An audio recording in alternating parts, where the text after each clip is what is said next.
Bonjour à tous chers abonnés et spectateurs. Bonjour. Aujourd'hui, on va se corrompre l'esprit en jetant à nouveau un œil à 5 des pires univers de fiction où vivre. Et oui, le concept vous plaisait, donc voici le 3e épisode. Et si vous n'avez pas vu les 2 précédents d'ailleurs, n'hésitez pas à cliquer en haut à droite de l'écran ou allez voir les liens en description. En vous enfilant ces 28 minutes d'horreur et de chaos, vous verrez votre état mental décliner petit à petit jusqu'à arriver ici. Alors que j'accours, que dis-je, je vole. En reprise de volée, vous tartinez une 3e couche de saloperie sur la tronche. Et oui, car comme lors des épisodes précédents, on va se plonger ici dans les univers les plus infernaux que j'ai pu vous trouver. Des univers de fiction qu'on va explorer avec les yeux du type le plus lambda possible, des types qui n'ont aucun pouvoir, ni aucune compétence de combat ou de survie spécifique, et qui vont très sûrement finir dans l'estomac d'un monstre mi-humain, mi-chair décomposée, mi-souillure mentale. De pauvres gens ordinaires comme vous qui vont muter de manière dégueulasse, ou bien qui vont assister à la destruction irrémédiable, progressive et extrêmement lente de tout ce qui existe et de tout ce qui leur est cher. Donc fermez bien les yeux, mettez-vous dans la peau de ce paysan de base auquel rien ne sera épargné, ressentez la douleur, la mort, arrêtez tout de suite de faire ça, c'est ultra chelou, ouvrez les yeux, m'écoutez pas, je dis n'importe quoi. Bref, vous l'avez compris, on n'est pas là pour niaiser, et d'ailleurs, vu que j'ai déjà parlé de 10 univers, je me suis un peu creusé la tête pour cette vidéo. Et normalement, 3 des 5 univers que je vais vous présenter sont assez peu connus. Mais est-ce que vous les connaissez? Et surtout, si vous vous croyez si spécial, si vous êtes un petit flocon de neige, petite perle rare et unique, et comment vous vous y prendriez pour survivre dans les enfers que je vais vous décrire? Comment échappe au monstre la perlouse? Hein? Alors? N'hésitez pas à me le dire dans les commentaires. Ah oui, et ce classement n'est bien sûr pas exhaustif et pas forcément dans l'ordre, même si je garde quand même les pires univers pour la fin. Mais juste avant le début du top, laissez-moi vous parler d'un autre monde alternatif. Dans un univers sombre et impitoyable, sous la férule d'une funeste emprise, le terrible et très malfaisant dieu Chronos s'est saisi du temps lui-même, puis l'a distordu pour s'en servir selon son bon vouloir. Désormais, les habitants des landes torturées sont figés dans une éternité glaciale empreinte de folie que seul un objet légendaire pourra dissiper. J'ai nommé la légendaire boîte à tic-tac, parce qu'elle fait tic-tac tout doucement si on écoute bien. La montre Holsker. Ton règne prend fin aujourd'hui, Chronos. L'humanité va reprendre le contrôle du temps. Petit vermisseau, te voilà bien présomptueux. Comment comptes-tu t'y prendre pour me défaire avec un si petit objet? Attends, c'est tout? Ah non, je suis blessé, ah non, je meurs, ah oui, ça fait vraiment mal. Vous méritez de maîtriser votre temps. Vous aussi mettez des petits taquets humiliants à Chronos en achetant une montre Holskern. Mais Alteris, c'est quoi Holskern? Eh bien Holskern, c'est une start-up autrichienne spécialisée dans les montres, colliers, bijoux et accessoires en matériaux naturels. Bois, pierre, nacre, marbre, soit des matériaux au design singulier qui permettent à chacun des bijoux d'être totalement uniques. Regardez ce qu'il m'a envoyé, c'est joli. Je vais me reconvertir en influenceuse Instagram moi. Regardez-moi cette montre, regardez-moi ces boucles d'oreilles, ça c'est des beaux cadeaux à faire, et originaux en plus. Non franchement les produits sont stylés, ils sont uniques, ils sont bien emballés, il y a même un certificat d'authenticité pour les montres. Et puis petit détail, Holskern soutient également des assauts de reforestation, et ils ont même le label FSC. Bravo, tout le monde applaudit Holskern. Donc si vous voulez offrir à vous ou à quelqu'un d'autre un bijou stylé, rendez-vous sur le site d'Holskern. Et en plus, en cliquant sur le lien dans la description, vous aurez 15% de réduction sur tous les produits du site avec le code ALTER15. Holskern. Et sur ce, retour à la vidéo, et on commence tranquille avec... 5. Last Man. Waouh, comme dirait Borat, on commence par une série qui a été mon coup de cœur de l'année 2021. Développée tout d'abord en manga, puis en série animée, cet univers complètement délirant plonge le citoyen de base au cœur d'une métropole nommée Paxtown, qui est en gros, si je devais résumer, Los Angeles en 100 fois pire. Dans cette société ultra inégalitaire, où les riches vivent dans de hautes tours et où la gueuserie, très nombreuse, vit dans des ghettos sordides, la criminalité est absolument hors de contrôle. La vie ne vaut rien et la violence est si présente qu'une bonne partie des habitants sont armés jusqu'aux dents. Même les petits criminels sans envergure, du genre qui te raquettent dans la rue, disposent de grenades et de lance-roquettes et n'hésitent pas à tirer à la moindre contrariété. Les massacres sont ici quotidiens, et cette tolérance à l'ultra-violence se retrouve aussi dans les médias. Pour vous donner un exemple, il est courant que les matchs de boxe se terminent sur la mort d'un des combattants, ce que le héros de la série, Richard Aldana, découvrira à ses dépens. La police, vous vous en doutez, est inefficace et corrompue, et pas qu'un peu. Les politiciens y sont tous de mèche avec la mafia, qui est l'organisation qui contrôle véritablement la ville, et qui gère le trafic de Sector, une drogue expérimentale qui, pris à haute dose, fait muter ses consommateurs. Donc en tant que pauvre de base, oui parce que dans cet univers il y a peu de chances que vous soyez pété thune, sauf si vous êtes très fort en boxe, vos chances de survie sont minces, et vous terminerez sûrement sous un pont, shooté au Sector, à vous demander pourquoi votre main droite est tombée toute seule il y a 2 jours. Et surtout, c'est quoi cette chose putain? Et oui, voici le petit twist, le petit piment antillais qui relève le tout. Cet univers est aussi rempli de monstres psychopathes appelés les roitelets. Prenant l'apparence d'humains, ces choses immondes et rusées prennent plaisir à attirer leurs victimes dans leur tanière. pour les torturer des manières les plus variées possibles. Si vous avez la malchance de croiser leur chemin, préparez-vous donc à subir les supplices mentaux les plus variés, à être digéré lentement par une femme plante carnivore, ou à vous faire posséder par un démon lubrique qui vous fera faire des choses que je ne préfère pas décrire. Mais rien qu'à regarder sa gueule, vous pouvez constater que c'est un sacré vicelard. Quant à la campagne, en dehors de la ville, c'est Mad Max, avec des policiers violeurs. Et encore, je ne vous ai pas parlé de l'autre version de cet univers qui est la Vallée des Rois, mais je ne veux pas vous spoiler, et si vous êtes assez grand, je vous encourage fortement à lire le manga et à regarder la série animée. En plus, c'est français, dispo gratos sur France TV, donc foncez bordel de merde. Dans tous les cas, les monstres de cet univers restent moins nombreux que dans le suivant, qui est... 4. The Witcher. Ah, vous me l'avez longtemps demandé. Eh bien, parlons un peu du chef-d'œuvre d'Andrzej Sapkowski.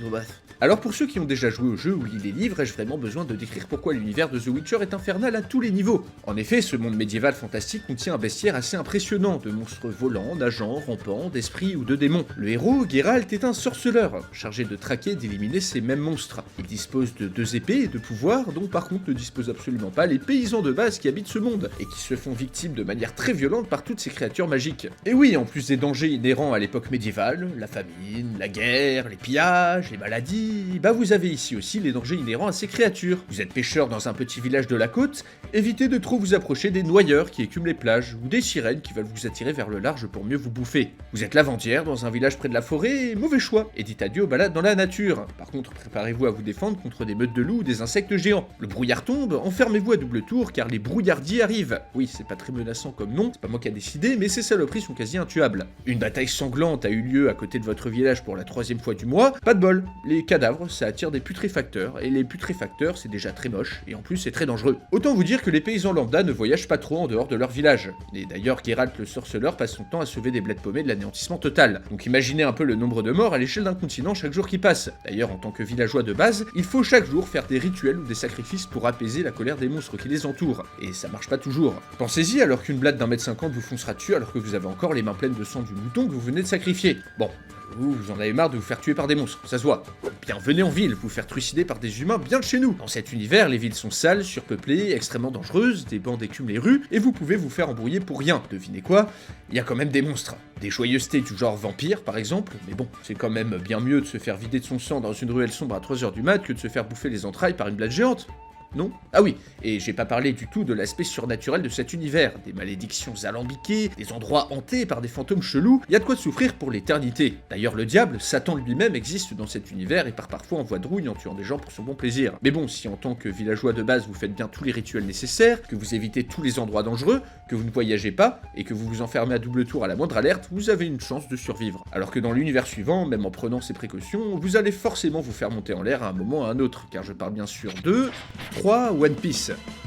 Ok, le manga de Eiichiro Oda est cultissime, ok c'est toute mon adolescence avec Naruto, mais au bout d'un moment, faut arrêter d'idéaliser l'immense bordel qu'est cet univers. Oh là là, Luffy il a trop la classe, moi j'aimerais trop vivre dans le monde de One Piece, devenir un pirate et parcourir les mers. Calmez-vous, si par la plus sombre des magies vous étiez un jour transporté dans le monde de One Piece, les chances que vous soyez réincarné en un pirate trop stylé qui a mangé un fruit du démon sont infinitésimales. Non, vous seriez certainement réincarné, vous connaissez le principe, en paysan, citoyen, peut-être même en un commerçant qui gagne bien sa vie si vous avez de la chance, devant chaque jour, chaque minute de votre vie, vivre dans la peur des pirates. Bah oui, ok Luffy, ok Franky, ok Nami, Yu-Yu, ils sont tous gentils, mais maintenant mettez-vous à la place des honnêtes gens. Bah pour eux, les pirates c'est les méchants, et Luffy est un des pires. Dans cet univers, le nombre de forbans qui écument les mers est tout simplement ahurissant. Ces équipages comptent en plus les personnages ayant les pouvoirs les plus puissants du monde, les types qui vont allègrement piller, voler, tuer, violer n'importe qui et n'importe quoi à chaque île où ils débarquent. Bah oui, dans le manga, il y a vraiment que l'équipage de Luffy qui est véritablement gentil, peut-être Barbe Blanche ou Chanteloup, et encore vu les dégâts qu'ils font, pas sûr que ce soit vraiment le cas. Mais les autres pirates, bah c'est des pirates, et les pirates ça commet des crimes. Dans l'univers de One Piece, les paysans et les citoyens qui habitent les îles doivent subir des raids continus qui dévastent l'économie et la démographie locale, ne peuvent pas non plus se cacher à l'intérieur des terres pour se prémunir des raids, c'est pas montré mais on imagine bien qu'en dehors de l'histoire principale, le nombre d'atrocités qui sont commises par les pirates doit être gigantesque. Dans le manga en plus, il est bien précisé que ces attaques sont ultra fréquentes. Comment donc construire un commerce ou même fonder une famille dans ce contexte? Puis même vous avez remarqué que dans le manga on voit quasi personne mourir, mais en vérité tu te prends la version Gear 5 de Luffy dans la gueule, en tant que petit marine de base, t'es pas assommé, tuer. Non, tu cannes direct, éparpillé en mode puzzle, mais ça c'est pas montré.